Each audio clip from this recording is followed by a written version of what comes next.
At sunrise, the sea was calm but cold, its surface gently rippling under golden light. Somewhere beneath those waves, 4 years of unanswered questions lay hidden. Mia Callahan, a once promising Olympic hopeful in open water swimming, had vanished during a typical early morning training session. There had been no screams, no evidence of a struggle, just her absence, as if the ocean had claimed her without leaving a single trace behind. Everyone assumed the same thing: she must have drowned. What other explanation could there be? But her father, Jack Callahan, had never accepted that. Even now, 4 long years later, he continued his relentless search. Others had moved on, but Jack refused. He had spent every day diving along the same coastal stretches of water, hunting for answers. This morning was no different, at least, not at first. As he descended through the cool, silent blue, the ocean wrapped around him like a weightless cocoon. His oxygen regulator hissed quietly with each breath, bubbles spiraling upward and breaking the surface far above. Shafts of morning sunlight pierced the water, shimmering across rocky outcrops and stirring patches of drifting seaweed. His dive light cut across the ocean floor, sweeping with practiced precision as he scanned the seabed. His hands, calloused and steady from years of experience, combed through layers of sand and debris, silt, broken shells, remnants of sea life. He moved carefully, deliberately, methodically. Each dive had become part of a ritual, a meditation fueled by hope and desperation. He had grown used to finding nothing. Still, he never stopped. That familiar heaviness returned to his chest as he turned up yet another empty patch of seafloor. Above him, the sea warden, his dependable little dive boat, bobbed gently on the current. He had anchored her near Pelican's Reach, just offshore from Crescent Bay, a town once filled with memories of joy and family, but since Mia vanished, it had become a place marked by grief. Jack had once thought of Crescent Bay as home. Now it was simply a point of return, a dock, a launch pad. Never again a sanctuary. It had been 4 years since Mia, only 19 at the time, failed to come back from one of her solo swims. She had been a rising name in elite swimming circles, having recently secured a spot on the National Olympic team for open water events. Though she hadn't reached mainstream fame yet, her coaches and peers saw her potential. She had an uncanny focus, a tireless drive, and a profound connection to the water. Her training routine had always followed the same path: departing from Crescent Bay Pier, swimming out to Pelican's Reach, looping around the iconic blue water buoy, and returning. A total of 4 miles through ever-changing sea conditions. For years, Jack had followed alongside her in his boat, silently keeping watch. It had been their ritual. But in the final 6 months before she disappeared, Mia started requesting more independence. "Dad, I've got this. I need to do these swims alone," she told him one morning, firm but affectionate. "Just wait for me back at the dock." It wasn't easy for him to let go, but he respected her autonomy. He stayed behind, trusting in her strength, though each minute apart gnawed at him with quiet fear. That fear became reality the morning she failed to return. Jack could still recall the panic that overtook him, the hours he spent contacting rescue crews, alerting coastal authorities and scanning the waves with binoculars until his eyes burned. He sailed up and down the coast, hoping, praying, to spot her signature swim cap bobbing in the water. But nothing ever appeared. No swimmer, no equipment, no sign of struggle, no clues. As a seasoned diver and the owner of a respected dive charter company, Jack knew the coastline intimately. He understood the water's unpredictable nature, the pull of hidden currents, the sharp drops, the dangerous reefs that could trap even experienced athletes. Still, nothing he knew could explain her complete disappearance. Weeks of searches on land and sea yielded nothing. Eventually, even the police had no choice but to accept the likely truth. She had drowned. The sea had claimed her, like it had so many others before. But Jack couldn't accept it, not without proof, not without a trace. So he made a promise. He would search every day, for as long as it took. He had to bring his daughter home, even if it was only to lay her to rest. On this particular morning, something led him further from Pelican's Reach than usual. Maybe it was instinct, maybe it was a coincidence, maybe it was something deeper. He couldn't say. But he followed it. After hours of combing the unfamiliar seabed, Jack's oxygen gauge began flashing. He had no choice but to surface. His limbs protested as he began the slow climb toward daylight. When he finally broke through the waves, he immediately realized he had drifted much farther than intended. The sea warden was a distant silhouette, barely visible on the horizon. He started the long swim back, every stroke dragging against the resistance of exhaustion. After several hundred yards, his muscles screamed for rest. He stopped to catch his breath. And that's when he saw it. A buoy. Not the blue water buoy Mia used to circle, but another one, farther out, older, and seldom visited. He paddled toward it, grateful for a place to rest. Its metal frame was rusted and worn from years of salt exposure. As he clutched its frame, something caught his attention. Strapped to the buoy was a small device, black, square, and tightly secured. Curious, Jack hoisted himself onto the small platform. His hand slipped on the corroded rail, but he managed to pull the object free. He turned it over slowly. It was a GoPro camera housed in a durable waterproof case. The casing was battered by wind and sea, encrusted with salt and barnacle scars. Still, it was intact. Jack's heart skipped. He recognized the model immediately. It wasn't an ordinary one. This was a top-tier action camera, built for deep diving in rough conditions. He had bought this exact model himself, for Mia. Back when she started swimming solo, he insisted she take a camera with her. "I want to see how you're doing out there," he'd told her, "and if anything ever happens, at least there'll be a record." She had rolled her eyes at first, but she eventually agreed. "If it makes you feel better, fine," she had said with a smile. His hands shook as he turned the casing over. And there it was. On the back was a small faded sticker, worn but unmistakable. A blue dolphin, her favorite animal, with the letters MC scrawled beneath it. Mia Callahan. Jack's breath caught. This wasn't just any camera. It was hers. His hands trembled as he stared at the familiar dolphin. He remembered the afternoon she'd designed that sticker at the kitchen table, carefully coloring it in with a set of permanent markers. "This way no one will mistake it for theirs," she'd said proudly. Now here it was, still intact after years lost at sea. The realization washed over him in a wave stronger than the current. This wasn't just a random find. This was proof. Something tangible. Something that had belonged to her. Something the sea had decided, for some reason, to give back. Jack clutched the camera to his chest, the corners of the casing biting into his wetsuit as he breathed deeply, trying to steady himself. It was more than he had dared hope for. Not just a clue, but a connection. A message from the past, a signal that maybe, just maybe, the story wasn't over yet. He quickly secured the camera in his dive pouch, ensuring it was tightly strapped. He didn't dare risk losing it now. With a renewed sense of urgency, he slipped back into the water and began the arduous swim back to the sea warden. Each stroke came easier now, fueled by adrenaline and something even stronger, hope. As the boat came into reach, Jack pulled himself aboard, shaking and breathless. The first thing he did was unclip the pouch and retrieve the camera. He placed it gently into a sealed container in his equipment locker, protecting it like it were made of glass. Then he sat down, heart pounding, mind reeling. This was it. After all the years, all the dead ends, all the days he returned to shore with no thun, he finally had something. Something that had been Mia's. And maybe, just maybe, it could tell him what really happened to her. Jack stared at the GoPro as though it were a ghost materialized in his hands. The sticker was unmistakable. Mia's blue dolphin, slightly faded, but intact. He had given her this camera himself, urging her to document her solo training sessions. And now, after all these years, it had returned to him like a message from the deep.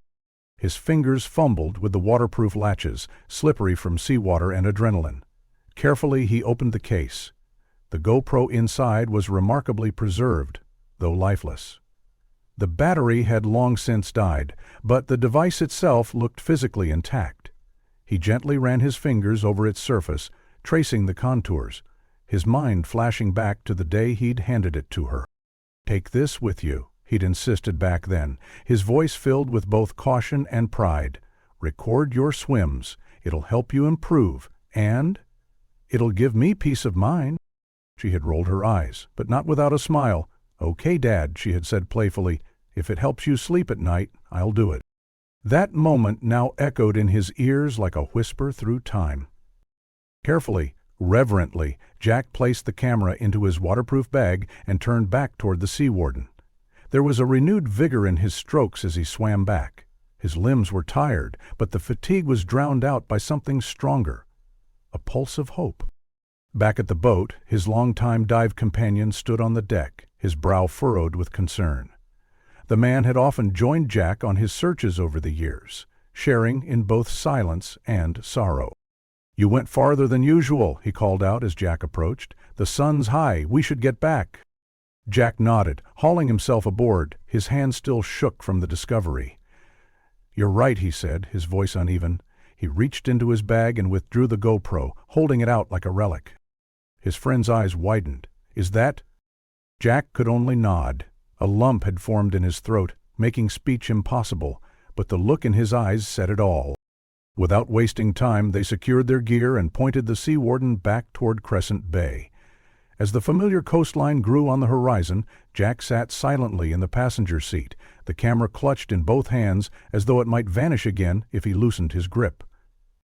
When they docked, he turned to his friend. "Thanks, I'm sorry I got to go." His friend simply patted his shoulder. No words were needed. After changing into dry clothes, Jack climbed into his car. He set the GoPro on the seat beside him and stared at it for a long moment. He had searched for so long, hundreds of dives, thousands of hours, and now, finally he had something, a thread, a clue. He started the engine and reached for his phone. He dialed the number from memory. "Detective Morgan," came a gravelly voice on the other end. "It's Jack Callahan," Jack said quickly, heart pounding. "I found something big, Mia's GoPro. It was strapped to a buoy miles off her route." Silence stretched on the line for a beat. "You found her camera?" the detective finally said, his voice lower now. "After all this time?" "Yes," Jack breathed. "And it might still have footage from the day she vanished. I want to bring it in." "I'm about to head into a meeting," Morgan replied, frustration in his voice. "But drop it at the station. I'll notify the forensics team. They'll know what to do. We'll keep it secure and get it analyzed." "Thank you," Jack said, feeling a rush of relief. "I'm heading there now.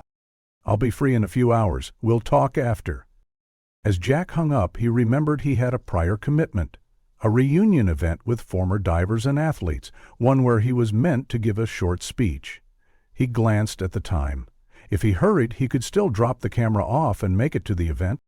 At the station, Jack walked in, camera in hand. The receptionist greeted him immediately. "Mr. Callahan? Detective Morgan said you'd be coming. I'll take you to our tech lab." He followed her down a hallway into a secure room filled with humming computers and neatly organized gear. A young man looked up as they entered. "You must be Jack," he said, standing and offering a handshake. "Ethan Parker. I'm one of the forensic analysts. Detective Morgan briefed me." Jack nodded, acknowledging the officer standing quietly in the corner, there to witness the chain of evidence. "This was strapped to a buoy offshore," Jack explained, placing the GoPro gently on the counter. "It belonged to my daughter Mia. She disappeared 4 years ago while training for the Olympics." Ethan's face softened. "Let's take a look." He moved with practiced care, photographing the camera from all angles. Then, using gloves, he gently removed the battery and the memory card. "The battery's no good, swollen and completely drained," he murmured. "But the card looks promising, no major corrosion." He placed the card into a reader connected to his system. "We'll make a forensic image first, an exact copy of the data untouched, then we can review." Jack stood behind him, tense. The hum of the machine, the quiet click of keys, it was all he could hear. Then, a folder appeared, and inside, video files. Ethan clicked the first. The monitor flickered, and there she was. Mia. Jack felt his knees weaken, He gripped the back of the chair for support. She was smiling, her wet hair plastered to her forehead, adjusting the camera at the edge of the buoy. "Testing, testing," she said, her voice faintly warped by the wind but unmistakable. "Perfect spot to capture my training today."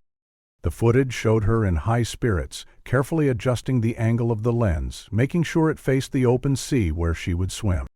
She looked vibrant, focused, so alive. Another clip followed, showing her treading water beside the buoy. "Day 42 of Olympic training," she announced, slightly out of breath. "Coach says my endurance is improving. Still need to work on my turns."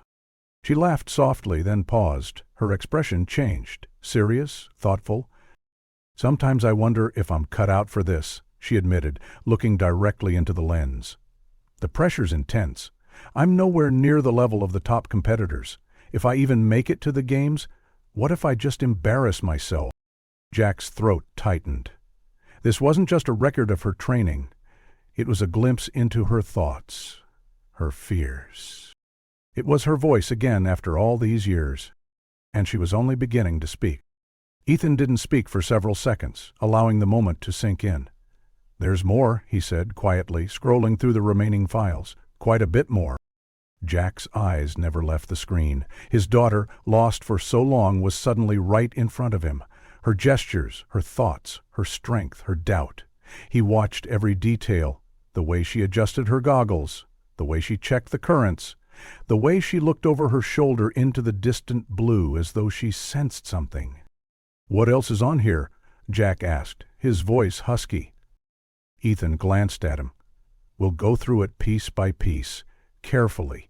If this footage captures anything unusual, any boat nearby, anyone following, anything at all, we'll find it. But even if it doesn't, this is evidence. It's your daughter's last known recording. It could help us rebuild her final hours." Jack nodded slowly. "I just want to know. Even if it's hard, I need the truth." Ethan gave him a supportive nod. "You've waited 4 years. We'll make sure this is handled right." And as Jack stood there, watching the frozen frame of his daughter smiling at the buoy, he felt something shift. For the first time in 4 years, he wasn't just chasing shadows beneath the waves. He had found something real. And now the ocean would finally start giving back its secrets. Jack had never known that Mia carried such deep insecurities. Watching her speak so candidly into the camera, voicing doubts about her abilities, broke something inside him. He had always seen her as unshakable, confident beyond her years. But now, hearing her question her worth, he realized how much she had kept hidden, even from him.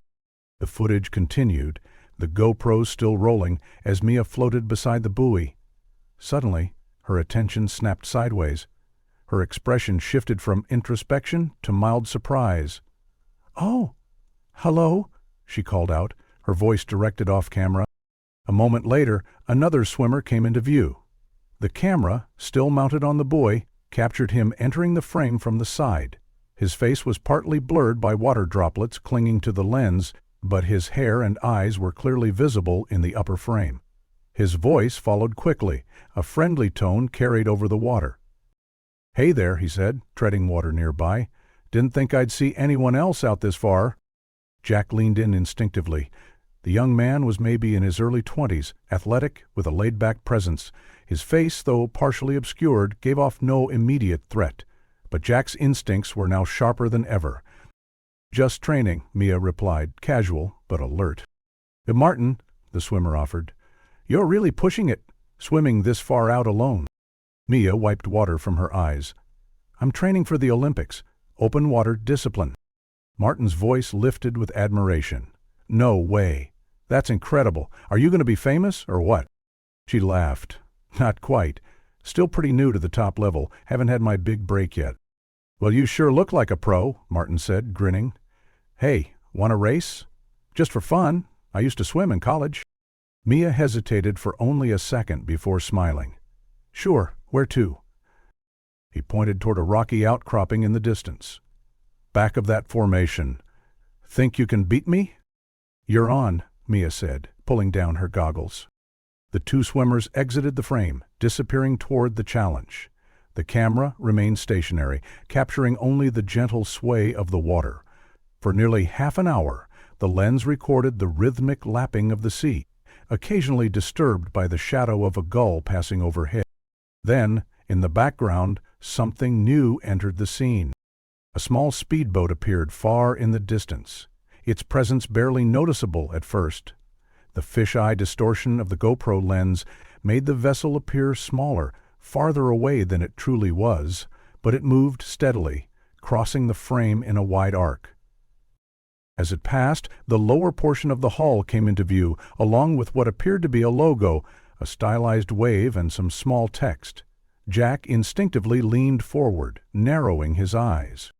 "Can you zoom in on that?" he asked. Ethan, the tech analyst, froze the frame and enhanced the image as much as possible.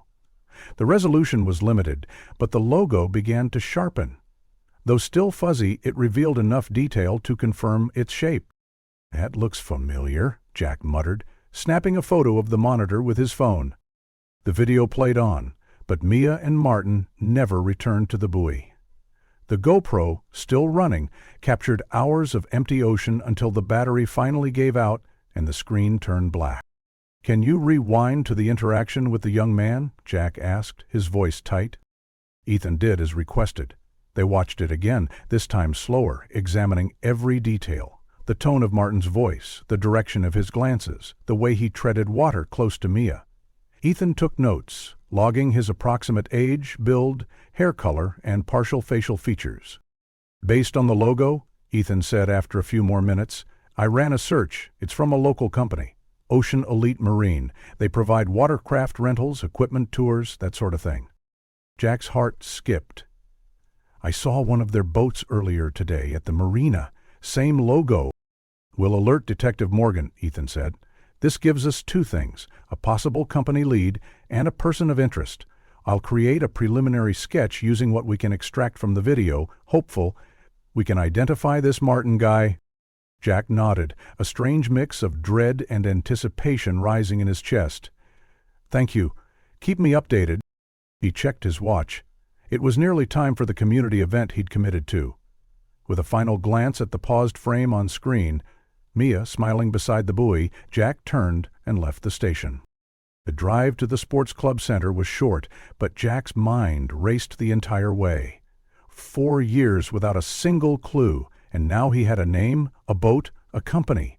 He couldn't ignore the possibilities. He wouldn't let this slip away. When he arrived, the center was already buzzing. The scent of chlorine hung in the air, drifting in from the pool beyond the event hall. Colorful Olympic banners lined the walls. Volunteers in matching shirts moved efficiently between the tables and the stage, greeting attendees and making final adjustments. Jack weaved through the crowd, scanning faces absently, his thoughts still tangled in the footage he'd just seen. A young woman approached him, tablet in hand and headset on. "Mr. Callahan, thank goodness. You're just in time. We were getting a little worried." "Apologies," he said with a polite smile, following her behind the stage. "No worries," she assured him. "You're on in 15. We'll do a quick touch-up first." The stylist patted his face with powder and brushed a bit of salt from his hair, just enough to keep the stage lights from bleaching him out. The whole thing took less than a minute. Jack sat quietly in a folding chair, sipping water and glancing at the notes for his speech. But the words felt hollow now. His mind kept drifting back to the ocean, to Mia, to Martin, to that boat. "5 minutes, Mr. Callahan," someone said, handing him a bottle of water. When it was time, he stepped onto the small stage, greeted by warm, polite applause. The audience was a mix of former athletes, coaches, young swimmers, and supporters of the local aquatics community. Many knew him, most knew Mia. Her disappearance had been a tragedy that rippled through the town, leaving a scar that had never truly healed. Jack cleared his throat and began the speech he'd written weeks earlier. It was about water safety, dedication, and the drive to achieve excellence in the face of adversity. He spoke of the importance of supporting young talent, of fostering not just skill, but resilience. "She was always the first in the water," Jack said, his voice steady, "and the last to give up." Nods and murmurs rippled through the audience. The room held its breath as he spoke of determination and perseverance, qualities Mia had exemplified, even if she'd doubted herself. When he finished, the applause was louder, more heartfelt. Jack stepped down, his emotions tightly packed behind a calm exterior. At a table near the back, several familiar faces awaited him. "Jack," called Tom, an old friend and fellow swimmer from decades ago, "that was a hell of a speech." "You always knew how to hit the heart, man," another added, clapping him on the back as Jack sat down. Jack smiled faintly, reaching for a glass of water. He let their praise wash over him, but his mind was still half in the tech lab, staring at the frozen face of the young man who'd said his name was Martin. "I need to tell you something," Jack said quietly, leaning closer. "Something happened today. I found Mia's GoPro." Jack's words hung in the air like thunder. "I found Mia's GoPro," he repeated. His friends stared at him, wide-eyed. The table fell into stunned silence. "After 4 years?" Mike finally blurted out, his voice filled with disbelief. He was another former athlete and a longtime friend of Jack's. "Where did you find it?" asked Tom, leaning closer. "Strapped to a buoy," Jack said, his voice quiet but intense. "Miles out from her usual training path. It had footage, video from the day she disappeared." The gravity of his words pulled their expressions taut. They were no longer just friends sharing drinks and old memories. They were now witnesses to something potentially explosive. Jack lowered his voice and explained what he'd seen earlier at the police station. He pulled out his phone and showed them the blurry but distinct image he had captured of the boat's logo from the video footage.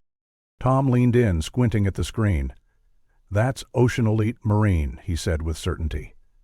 "They're pretty well known around here, one of the newer companies supporting Olympic hopefuls." Jack raised his eyebrows. "I've never heard of them before." "They weren't around during our time," Tom explained. "Only popped up maybe 7 years ago. But they've made quite a name for themselves since. Generous donors, good equipment, and plenty of boat access. They've been helping young swimmers and sailors train properly." Mike added, "Yeah, they've sponsored several athletes from Crescent Bay in recent Olympic development programs." Tom then pointed across the event hall. "Actually, they're here today. See that booth? Right over there." Jack turned to follow his friend's gesture. Sure enough, tucked along the far wall was a sleek, professional-looking display. A backdrop featured waves and sea-themed graphics, with the Ocean Elite Marine logo prominently displayed. 2 men in matching polo shirts stood behind a table stacked with glossy brochures and promotional items. Without another word, Jack stood up.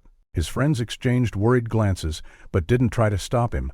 Jack walked across the hall with purpose, controlling his breathing and trying to steady his nerves. Every instinct he had was screaming that this was a lead he couldn't ignore. As he approached the booth, both staff members looked up. One was older, perhaps in his late 50s, with graying temples and a tanned complexion. The other looked younger, mid-20s, with a practiced smile and the posture of someone trained to charm. "Good afternoon," the older man said, extending a hand. "Interested in our water sports equipment?" Jack shook his hand, but didn't smile. "Actually, I'm more interested in your company. I heard you sponsor athletes, Olympic candidates." The younger man nodded enthusiastically. "We do.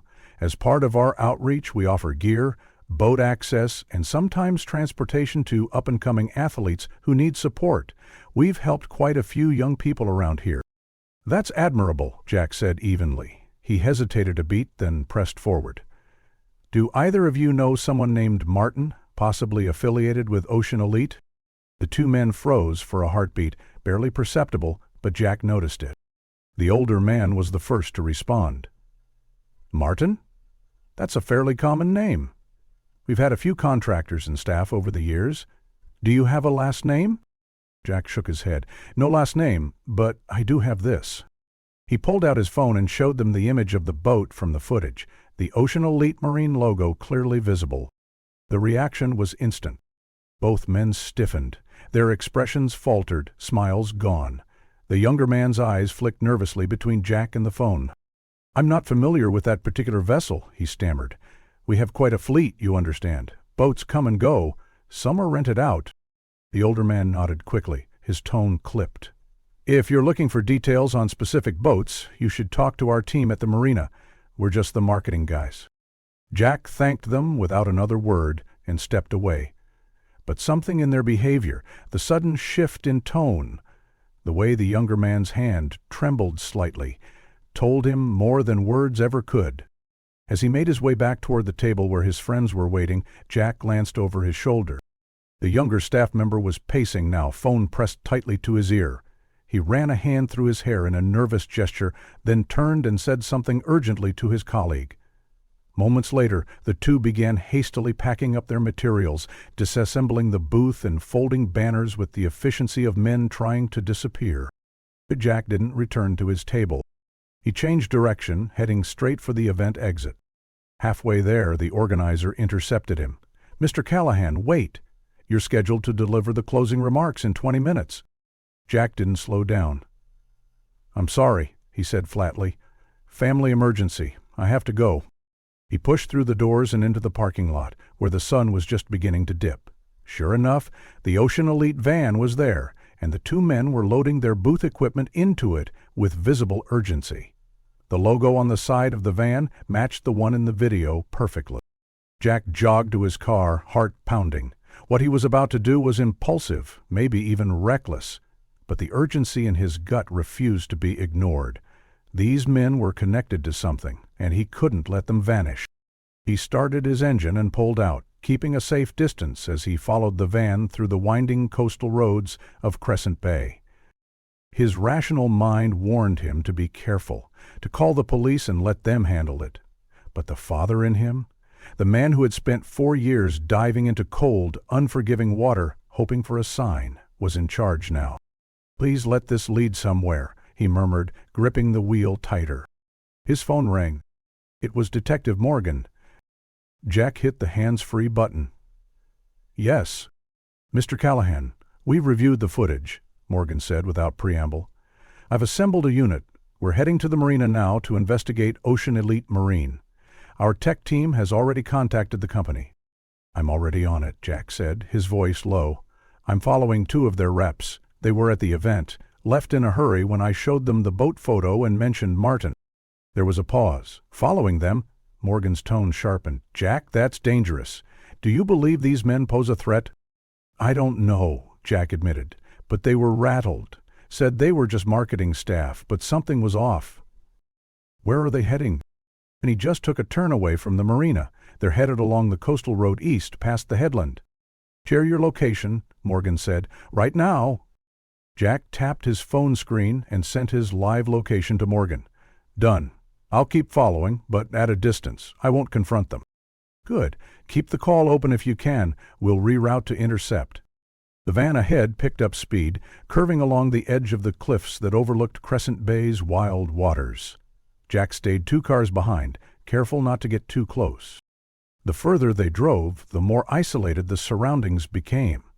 The traffic thinned, the buildings gave way to trees and scrubland, and the narrow road clung to the edge of the bluff.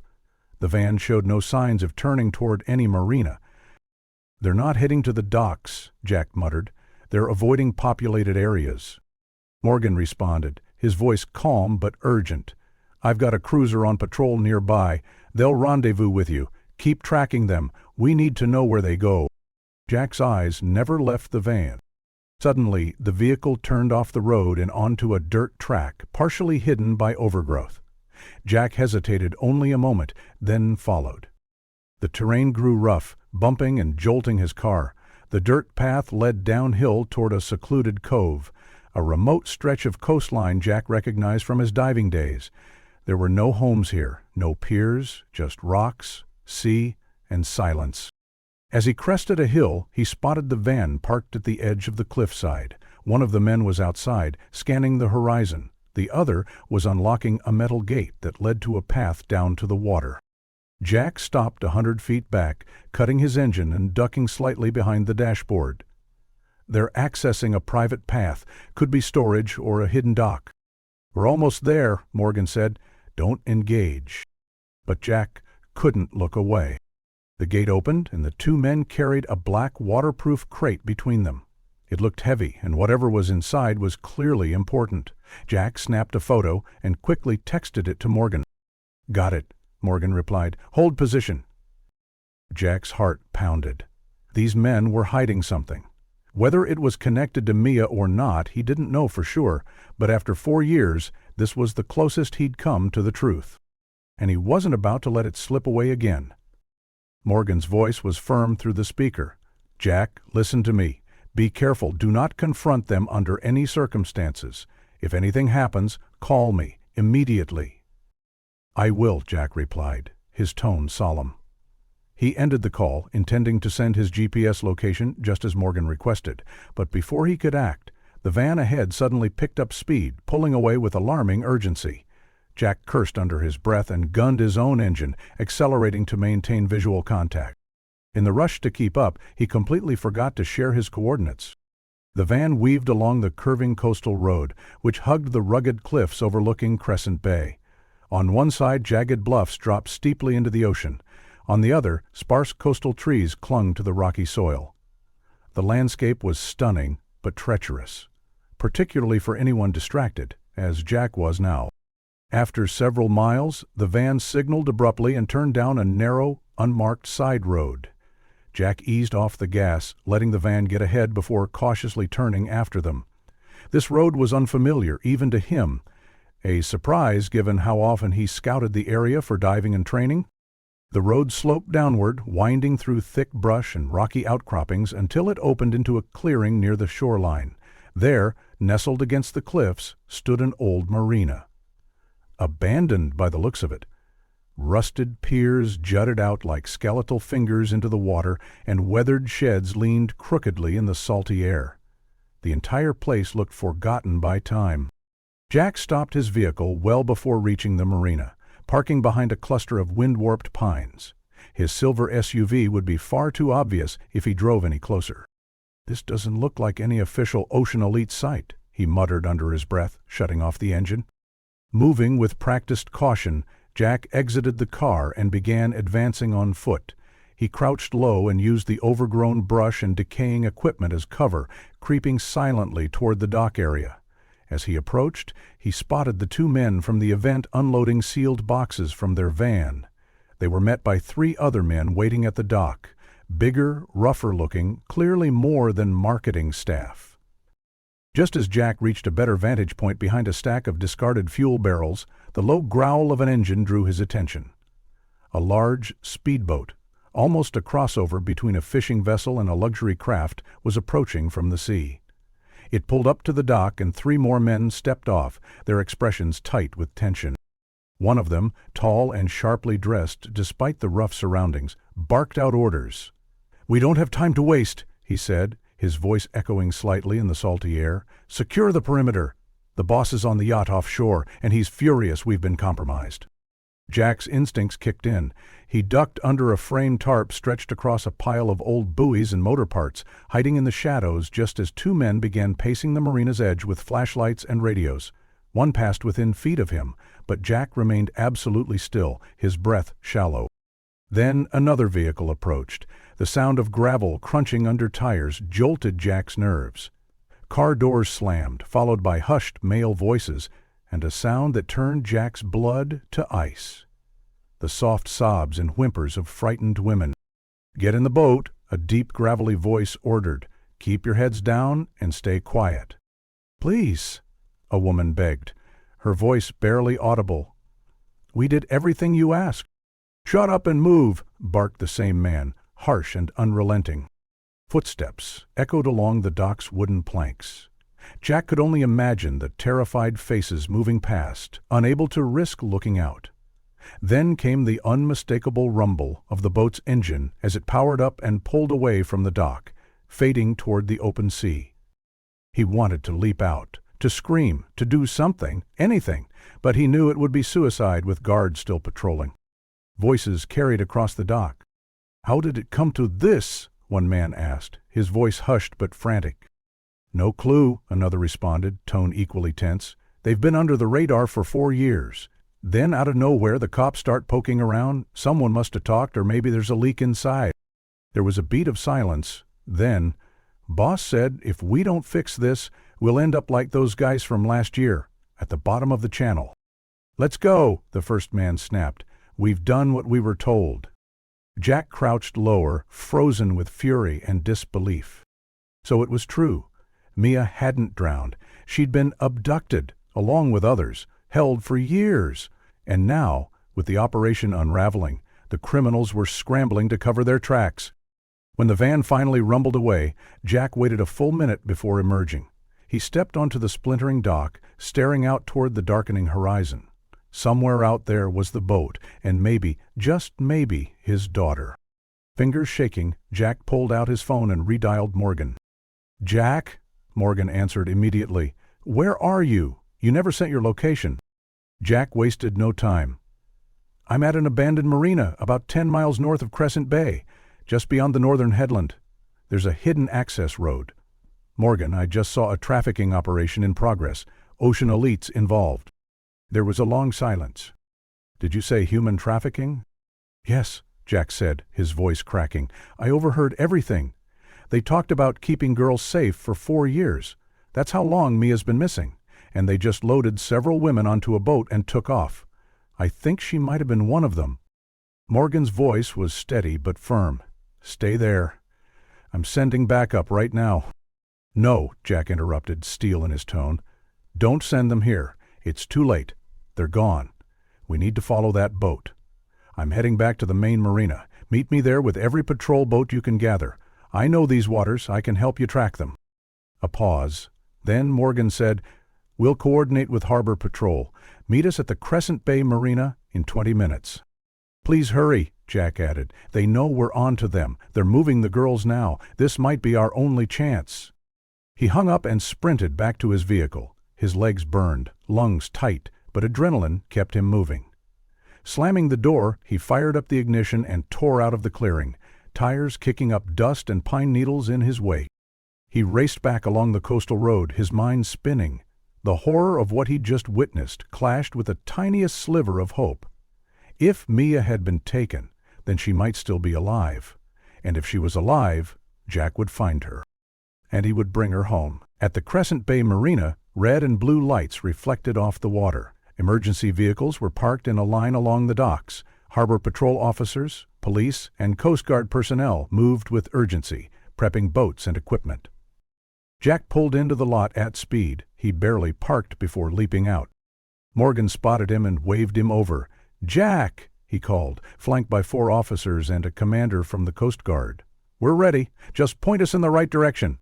Jack didn't hesitate. He knew the channels, the hidden reefs, the places someone might try to hide a boat this time of day. He just prayed he wasn't too late.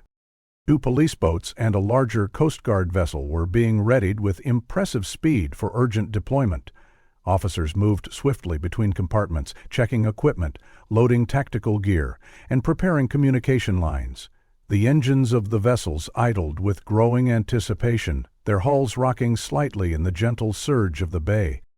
Jack sprinted toward the group of officers, still breathless from the frantic drive and mental shock of the last hour. "They're heading to a yacht somewhere offshore," he told Morgan urgently, voice hoarse with desperation. "One of the men said the boss is already waiting for them on board." Morgan gave a grim nod. "We've got Harbor Patrol vessels on standby and a chopper en route. Surveillance spotted the crossover boat matching your description moving southeast, about 7 miles off the coast. The speed and direction suggest they're headed toward the Channel Islands." A Harbor Patrol officer stepped forward, holding a digital tablet. "Last known coordinates put them en route to the northeastern edge of the islands. We've got updated telemetry feeding in." "There are dozens of secluded inlets and coves around those islands," Jack said, eyes narrowing. "I've been diving there for years. They could anchor a yacht out of view in a dozen spots and stay completely hidden." Morgan turned toward Jack, his face conflicted. "You've done more than enough, Jack. I can't thank you enough for what you've uncovered. But I need you to stay behind while we conduct the operation." Jack's reply was immediate, his voice steel. "No, I'm coming." The detective exhaled hard, shaking his head. "This isn't a negotiation. We're dealing with organized criminals, likely armed. If things go sideways—" "I know those waters better than anyone here," Jack interrupted, raising his voice. "I've explored every rock and reef around those islands. There are underwater caves, natural traps, currents that can pull a boat off course. You'll waste hours if you don't have someone who knows the territory." Morgan paused, clearly caught between protocol and pragmatism. Jack stepped closer, lowering his voice. "And if Mia's on that yacht, if she's alive, she'll be terrified.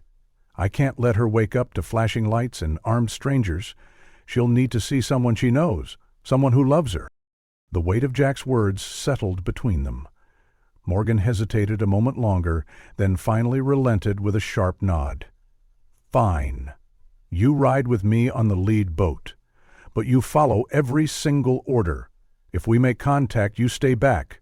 Understood?" "Understood," Jack said quickly, relief and urgency rushing through him. They boarded the police vessel, and Jack immediately assisted the captain, tracing the most efficient course based on the reported heading of the target boat. As they departed the marina, the sun cast long, golden streaks across the water. The engines roared to life, slicing through the waves as the three boats powered out to sea, each carrying a crew ready for anything. Jack stood at the bow, the wind battering his face, adrenaline surging with every passing second. Years of searching, hoping, diving in vain. Finally, a lead. But what had Mia been through? What would she be like now? The radio crackled. "Air Unit 1 is airborne. ETA to target zone is 15 minutes, came the voice from the chopper. Morgan nodded to Jack. "We're also digging into Ocean Elite Marine. On the surface it looks clean. Sponsors athletes, donates gear, builds community goodwill. But we're tracking corporate records and looking for ties to shell companies or foreign accounts." Jack nodded, barely listening. He couldn't stop thinking about the boss the men had mentioned. Whoever was running this was powerful, well-resourced, and dangerous. An hour later, as the boats powered toward the Channel Islands, the radio burst to life again. "This is Air Unit 1. We have visual confirmation. A white crossover boat just docked with a large yacht approximately 12 miles southeast of your current position. Coordinates incoming now." "Received," the boat captain said, adjusting course immediately. The speedboats veered subtly, cutting power just enough to reduce their wake and minimize noise. Overhead, the helicopter maintained surveillance, its high-powered optics providing a constant feed. "The crossover has completed docking procedures," came the next update. "It looks like people are being transferred on board." Jack grabbed a pair of binoculars and scanned the horizon. After a moment, he spotted it, a gleaming white yacht, elegant and modern, floating peacefully in the blue expanse. He focused the lens and saw figures moving, men, armed, and 3 women being led below deck. All wore dark clothing. Jack's heart slammed against his ribs. "I see them," he told Morgan. 3 women just went below deck. One of them might be Mia." "All units, maintain approach speed," Morgan ordered into the comm. "Keep stealth until we're in range." On board, tactical officers checked rifles, donned body armor, and loaded equipment. One officer slipped into a dry suit and secured diving gear, ready to deploy underwater if needed. Suddenly, the radio flared again. "Air Unit 1 reports movement on the yacht. They've spotted us. The yacht is powering up."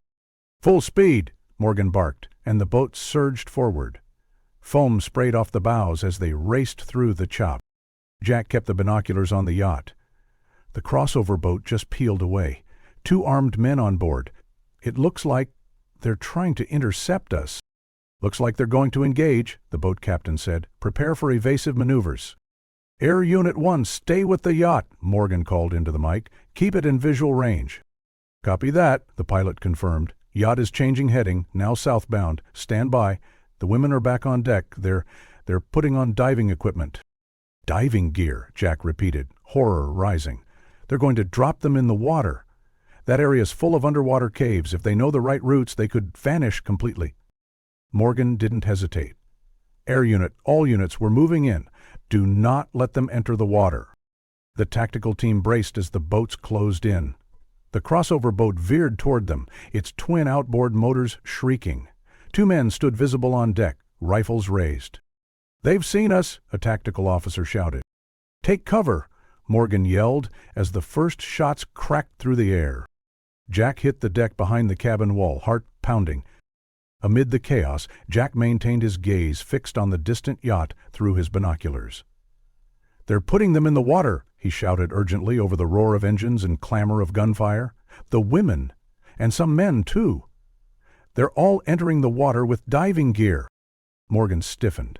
"Hold your fire!" Jack bellowed at the officers, the tension in his voice cutting through the melee. "If you hit those oxygen tanks, they could explode." His plea was marked by desperation. The tactical team leader immediately relayed the warning over the radio. Minutes later, the helicopter overhead altered its flight path, shifting to higher altitude and releasing warning shots near, but not directly at, the crossover boat. The sharp cracks of bullets striking the water sent spray into the air. "We can't let them get away," Morgan's voice was steely as he oriented the operation. "3 of our officers, in diving gear, are preparing to enter the water." His tone carried equal parts command and worry. "I'm going too," Jack declared, already moving toward the gear rack. The officers paused their firefight, watching as he reached for a mask and harness. Morgan grabbed him by the arm, eyes wide. "Absolutely not, Jack. You stay on this boat," Morgan hissed. "Those underwater caves are like a labyrinth. Our divers don't know them like you do." He swallowed hard. "If Mia goes down there, I might never find her again." Jack ignored him, pressing ahead toward the equipment anyway. Gunfire erupted again from the crossover boat, sharp staccato volleys that forced everyone to duck for cover. The helicopter responded with warning shots that lit the water's surface around the fleeing boat. In that moment of distraction, Jack acted. He snatched up a diving mask, fins, and a breathing apparatus, though no oxygen tank, knowing it was all he had. The officers were engaged in fending off aggressors. He had no choice but to act. With practiced fluidity, Jack slipped over the side of the police boat and into the churning water. The cold hit him like a jolt, but decades of diving had conditioned him for this. He surfaced briefly, scanning the mass of vessels and the yacht about 500 yards away. Then he took a deep breath, submerged, and powered beneath the waves. "Please, Mia," Jack whispered to himself through clenched teeth. "Hold on, I'm coming." His limbs pumped powerfully, cutting through the swell toward the site of the underwater encounter. He surfaced again, gulping fresh air before diving once more. Minutes later, he spotted them. Police divers already locked in confrontation. His heart clenched. 3 women, treading desperately underwater, each shackled to a kidnapper via cuffs that glinted ominously. The captors wielded spear guns, jabbing them at the rescuers to keep them at bay. Jack could do nothing beneath the surface without gear. He forced himself to retreat for a breath, lungs burning, adrenaline surging. He scanned again, hoping he might catch Mia's face, but all he saw were unfamiliar bodies and frantic limbs. He thought back. His daughter, strong, determined, alive somewhere in this blur. Maybe if he tried, maybe he could change the outcome. As a rescue diver struggled with a spear gun, Jack's mind raced. He switched strategy. Rather than dive back into the melee, he'd seize another way to help. He angled himself toward the stern of the yacht, ducking beneath the surface until he was directly underneath its hull. Slowly, he swam until he could feel the boat's prop wash and the vibration of engines overhead. Then he surfaced and quickly climbed the yacht's stern platform, pulling himself onto the deck. Salt water cascaded off him as he rolled into a crouch, gasping. All hands were busy with the firefight below. Officers swarmed the upper deck, some taking cover, others barking orders. In the skipper's dive prep area, a small room cluttered with fins, regulators, and spear guns, Jack spotted what he needed, a rack of spear guns, charged and ready, hastily abandoned. He grabbed one and tested the trigger. Loaded. His heart thundered. He could re-enter the water and assist the divers now better armed. But he couldn't leave Mia alone, or risk alerting guards to his presence. He edged forward, raising the weapon in readiness, head low. Then, a dry click from behind. Jack froze. "Don't move." He turned slowly. There, illuminated in dim hallway light, stood a young man. Wet hair plastered back, eyes bleary red, a bottle of expensive liquor loose in one hand, a handgun in the other. Jack's blood ran cold. He recognized him instantly. It was the same man from the GoPro footage. Martin. "Martin," Jack said, quiet but fierce, "you took my daughter. I'm here to bring her back." He kept the spear gun pointed downward, voice rigid. Martin swayed slightly, bottle in hand. "Your daughter's safe now," he slurred. "We're training her for greatness. She's 19. Talented. Olympic potential." Jack's pulse sped. "By holding her prisoner for 4 years?" His voice shook with fury. "Don't come any closer." Martin sneered. "I wasn't allowed near them. My father, he's the one who's obsessed with athletic young women. I helped him, that's all." Jack's legs nearly buckled. "Your father?" Martin took a step forward. "Grant wants athletes he can turn into champions. We gave them everything, until you got too close."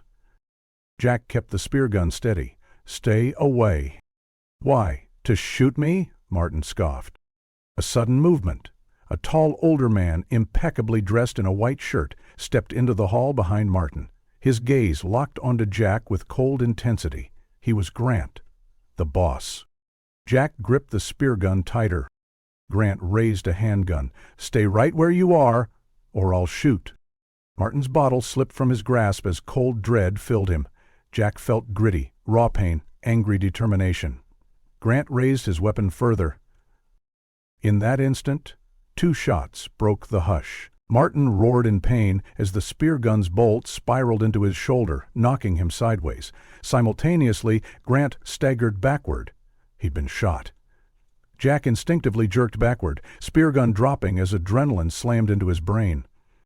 Echoing footsteps and shouts, "Security! Officers!" Responders crowded the moment.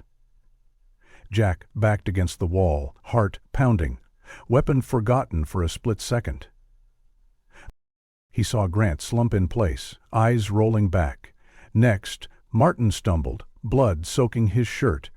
Panic flickered across his face as he realized his father collapsed. Jack swallowed hard, adrenaline still coursing. He pulled the spear gun up again, his vision sharpened. He was alive. They all were.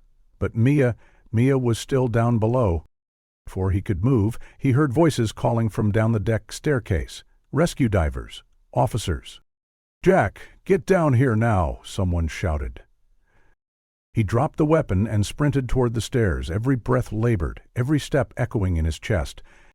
Seconds later, he emerged down a companionway, bursting onto a deck where armed officers were securing both Martin and Grant. Grant slumped lifeless. Martin lay on a stretcher, moaning softly. Jack paused, scanning the room. The doorway to the lower deck, where the divers fought to free the women, stood open. He caught sight of handcuffs being cut, of faces, haggard, terrified, finally safe. One of the women looked up, eyes locking on Jack. Recognition surged across her face. Diving into the chaos, Jack weaved through officers, heading past the diver team. He found her. Mia, pale, shaking, but alive. She looked at him, eyes wide. "Dad?" He froze. She was real. She was safe, finally safe. Martin appeared unaware of everything except his own spiraling emotions, his drunken rambling turning into a barely coherent monologue. He kept moving forward, the pistol in his hand trembling, the muzzle swaying unpredictably as he staggered. His eyes were wild with a mixture of desperation and defiance, and whatever sense remained in him was drowned under liquor and guilt. "Martin!" A sharp voice rang out, cutting through the tense atmosphere like a blade. From the shadows of the yacht's upper deck, a tall, older man stepped forward. He was dressed impeccably, in a crisp white shirt, completely at odds with the chaos surrounding him. Despite the urgency of the moment, his posture was eerily composed, and in his hand was a gun. Steady, cold, and pointed directly at Jack. The resemblance between the newcomer and Martin was unmistakable. They shared the same steely eyes, the same angular jawline, but where Martin's features were blurred with confusion and alcohol, the older man's face was defined by years of cruelty and calculated control. This had to be Grant Martin's father, the man behind everything. "I'll shoot you myself," Grant snarled at Jack, stepping closer without hesitation. "Seems my useless son can't even follow the simplest orders." He shot a scornful glance at Martin. "You told them, didn't you? You talked to the cops." Martin blinked, confused and defensive. I didn't say anything about the girl's father," he stammered, his voice thin and shaking. "I swear it wasn't me." "Don't lie to me," Grant barked, the fury erupting from years of repressed dominance. "Of course it was you. Always too weak, always second-guessing. I knew the day would come when your cowardice would bring this all down." Jack remained silent, his fingers subtly adjusting his grip on the spear gun. He was cornered, outgunned, and wounded, but he still had a weapon, one chance. "I didn't say anything," Martin protested again, his voice breaking under the pressure. "I didn't want any of this. I never wanted them hurt." "It doesn't matter now," Grant interrupted coldly. He turned his attention back to Jack, leveling his pistol. "You're the diver, aren't you? The desperate father who wouldn't give up." He took another step forward. "You've been crawling through my business for years, but your little search ends here." He cocked the hammer. "I've built too much to let you ruin it." And then everything happened at once. Two shots cracked the silence simultaneously. Martin, eyes glazed with grief and fury, fired at his father, his bullet striking Grant square in the forehead. At that same instant, Jack pulled the trigger on the spear gun. But without water to stabilize its trajectory, the spear veered wildly, embedding itself deep into Martin's shoulder instead of Grant. Grant collapsed immediately, blood splattering the deck as he dropped like a puppet with its string severed. He didn't even twitch. Martin remained upright, the pistol still clutched in his hand, though his arm now trembled uncontrollably. He didn't cry out from the pain. In fact, he barely reacted. His wide, shocked eyes were locked on his father's lifeless body, as though his mind couldn't accept what he'd just done. His breathing was erratic, shallow. Blood poured from the wound in his shoulder, soaking his shirt in red. After several stunned moments, he raised the liquor bottle to his lips, taking a long, painful swallow. His voice was hoarse and broken. "I hate you, Grant," he muttered, the name spoken like a curse. "I did everything you asked. And still, it was never enough." Jack suddenly staggered, the world shifting beneath him. He looked down. His thigh burned with white-hot pain. Blood soaked his pant leg, spilling down into his boot. Somehow, in the final seconds, Grant had pulled the trigger before he fell. Jack didn't remember hearing the shot, only the blinding pain. He gritted his teeth. There was no time to lose. Despite the pain, he stumbled toward the edge of the yacht, every movement sending fresh waves of agony through his body. He reached the railing, hoisted himself with a desperate groan, and plunged into the water. The cold hit him like a slap, numbing the pain temporarily, but each kick to propel himself forward reignited the fire in his leg. He bled heavily now, crimson ribbons trailing in the seawater as he pushed through the current. Ahead, somewhere in the depths, the battle still raged. He reached the site of the underwater struggle moments later. Below him, chaos reigned. Police divers engaged the remaining captors, locked in dangerous hand-to-hand combat beneath the waves. Through the churning sand and clouds of bubbles, Jack saw her, Mia. She was still struggling against one of the men, her movements slowed by exhaustion, and the cuffs binding her wrist to her attacker. Jack dove deeper, his chest tightening from the effort. The kidnapper spotted him and raised a spear gun. Jack's heart slammed in his chest. He had no weapon, no shield, nothing but raw instinct. Before the weapon could fire, a police diver came from behind, grabbing the attacker's arm and yanking it sideways. The spear discharged harmlessly into the sand. Jack didn't hesitate. With everything he had left, he lunged toward the captor, reaching for his breathing regulator. He grabbed it and tore it out of the man's mouth. The captor jerked back, clutching at his throat, panic setting in. Jack and the diver pounced together, wrestling the man into submission. Seconds later, a knife glinted through the water. The diver sliced through the chain binding Mia to the kidnapper. She was free. Her body floated upward slightly, hair fanning around her. She turned, then her eyes locked onto Jack. Recognition dawned slowly, followed by disbelief, then joy so sharp it hurt. He reached for her, but everything around him was dimming now. The blood loss and exhaustion had reached their limit. Jack's vision narrowed to a tunnel, Mia's face the last thing he saw as darkness closed in. When he opened his eyes again, He was surrounded by sterile white light and the quiet hum of machines. He was on a stretcher, aboard a Coast Guard ship. A medic crouched at his side, applying pressure to his wounded leg. "He's awake," the medic called out. "Sir, don't move. You've lost a lot of blood." Jack tried to sit up anyway, ignoring the pain that surged through him. "Mia," he whispered, voice dry and cracked. "Where's my daughter?" "Dad?" The voice hit him like a wave. He turned his head slowly. There she was. Mia stood beside him, still wearing her soaked diving suit with a blanket wrapped around her shoulders. Her face was thinner, older, her eyes shadowed by trauma, but unmistakably her. Real. Alive. "Dad?" she whispered, reaching for his hand. "I'm here." Jack clasped her hand tightly. "You're safe now," he murmured, tears mixing with salt on his cheeks. "You're finally safe." She clutched his hand, tears cascading down her cheeks, her voice cracking with disbelief and relief. "You found me! After all this time, you really found me!" Jack tried to respond, but a piercing wave of pain silenced him before he could utter a word. The medic beside him stepped in, gently guiding Mia back. "He needs urgent medical care. That bullet has to come out." Another paramedic approached the group, addressing Mia and the two other women sitting nearby, wrapped in blankets and visibly shaken. "We'll need to examine all of you for injuries. You've been through a traumatic experience." One of the young women, blonde and trembling, spoke up, her voice small and brittle. Are they gone? The men who took us?" A nearby officer nodded solemnly. "The threat has been neutralized.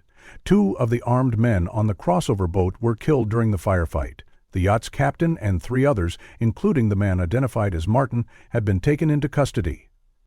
A visible wave of relief washed over the survivors. The third woman, thin and with hollow cheeks, broke down into quiet sobs, her shoulders trembling with years of pent-up fear. Detective Morgan appeared beside Jack's stretcher, his expression a complicated mix of relief, respect, and residual tension. "Callahan, you're one hell of a stubborn man. That was either the bravest or the most reckless thing I've ever seen." Jack managed a weak, almost ironic smile through the pain. "Did you get them all?" "We think so," Morgan said. "The man shot and killed on the yacht was Grant Whitmore, owner of Ocean Elite Marine and several other enterprises. Early findings suggest he's been running a covert human trafficking ring, targeting elite female athletes. His son, Martin, appears to have been helping him lure victims under the pretense of Olympic sponsorship and training programs." Ealing promised Mia success. Jack muttered darkly, "that all she had to do was obey." Morgan nodded, his tone grim. "In return for compliance, yes. We're uncovering links between Whitmore and at least 4 other female athletes who disappeared under similar circumstances in the past decade. The FBI is already involved. This could become a much bigger investigation than we anticipated." He turned to Mia. "Ms. Callahan, I know this is incredibly difficult, but could you briefly tell us what happened? A full statement can wait until after your medical evaluation." Mia's hand found her father's again. Drawing courage from his presence, she took a breath. "It started on the day I vanished. I was finishing my training swim when I ran into Martin in the water. He acted friendly, like just another athlete. We even raced each other for fun." She looked down for a moment. "When he offered me a lift back to Crescent Bay on his boat, I didn't think twice. I was tired. It felt harmless. I forgot my GoPro on the buoy, which, I guess, saved me." Her voice cracked briefly but regained strength. "He said his boat was just a little farther out, but instead of taking me home, they sailed to some estate. Whitmore's, I guess. That's when they drugged me." Jack's hand squeezed hers tighter, but his expression remained calm, listening intently. "When I woke up, I was in a locked room. That's where I met Anna and Lily."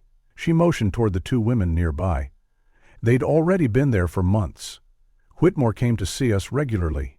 He told me he could make me a star, that he had influence with Olympic coaches and sponsors, that if I cooperated, I could be great." Her voice turned colder. "But when I refused, he threatened to hurt you, Dad. He described everything, your dive routes, the business, our house. He said if I didn't play along, you'd suffer a tragic accident, or our house would go up in flames. That's when I stopped fighting, outwardly anyway. We trained every day, not for the Olympics, though he made it seem that way. It was more about keeping us in athletic condition. He said we had to stay marketable.